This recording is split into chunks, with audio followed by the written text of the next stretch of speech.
Eric Darling here with Eric Darling Data, and I want to walk through a couple new sections of code in SP underscore human events that I think are kind of cool, actually. Well, actually, the first one's kind of cool. The second one's kind of normal.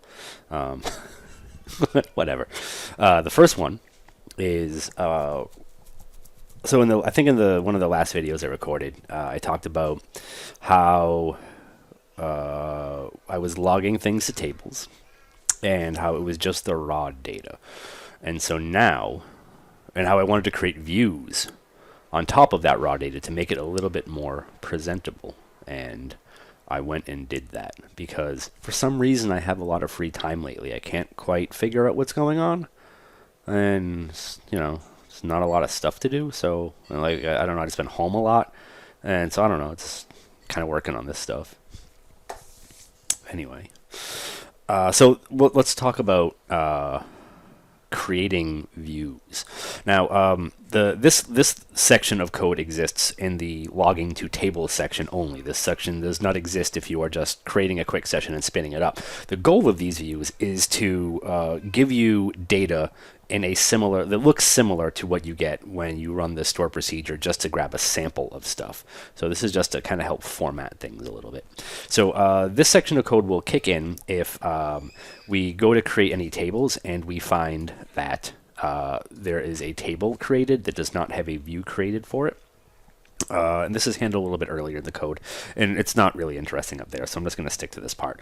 And then the other condition that I wanted to look for is, like, I had all these ideas about, like, oh, I'll check like the length of the view, and if there's like a delta, then I'll alter the view and recreate it. But that got very complicated very, very quickly. So I just said, look, if the store procedure has been modified in the last hour, then we'll go in and see if we need to alter the views too.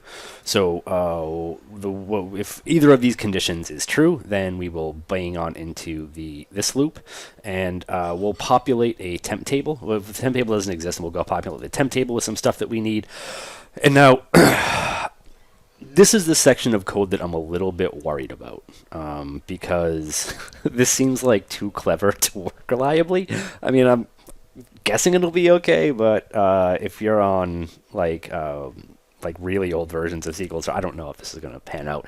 But what I did is I created a hash, a var binary hash of the view definitions that I created locally. So I had to create the views.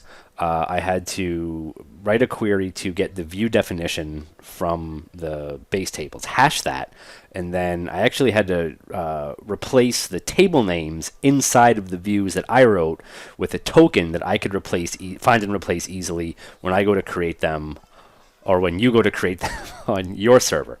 So this is a hash of each view definition, and I stick that into this temp table, and this temp table has a couple computed columns. This is admittedly vestigial at this point. I am not going to use this, so I'll probably go and get rid of this at some point. But there is a conversion of the view definition that it's a var binary into a var binary max, and so I put those into this temp table.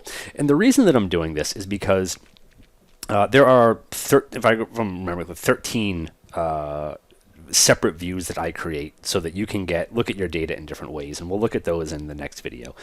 But there are 13 of them, and if I wanted to add the view definitions here with any sort of formatting, it would take an extra 55,000 lines of code to do that. So rather than have a 60,000 line store procedure, I opted for this var binary thing to make it easier. It will most likely backfire and kick me in the butt, but what the hell? You only live once, right? That's what I keep hearing anyway. With my luck, I'll live many, many, many times. So anyway, I put those into that temp table.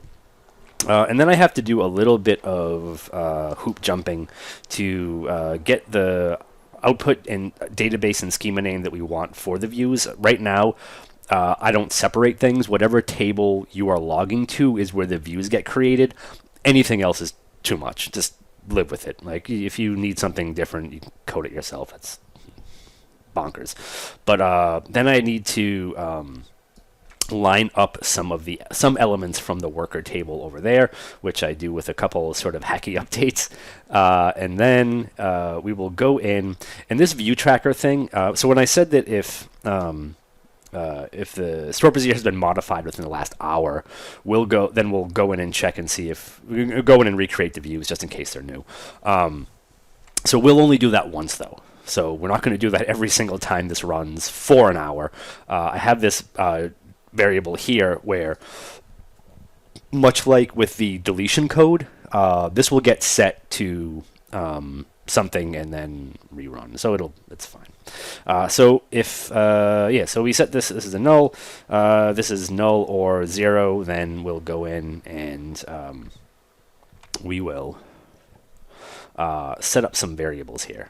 Now creating views is weird because you can't create a view like create view your database .schema .view name. You can't do that. SQL Server freaks out. So you need to either write dynamic SQL to use the database and then create the view, or use SP-execute SQL locally. So use a database scope version of SP-execute SQL to execute that code within the database, which is something that I learned from the lovely and talented Aaron Bertrand's SP in each DB. So we'll set that up, and then we will run through a loop that's a lot like a lot of the other loops that you'll see in the table logging bit, where we will go through and we will set a min and max ID, and then we set up some of the variables internally.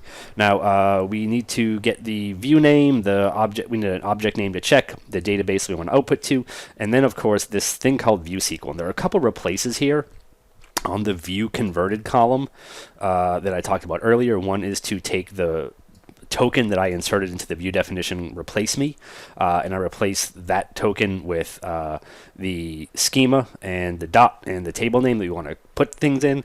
And I need to replace single quotes with double quotes in some of these because obviously within dynamic SQL this will not go so well. So I do that. And the first thing that I want to do is see if the object name already exists, because if the object name exists, I don't want to try to create it and get an error. And I also don't want to run create or alter because that's only 2016 plus. So if the object name comes back as not being null, then I will substitute create view with alter view, and then I will set the internal SP execute SQL. Sorry, I set that up here.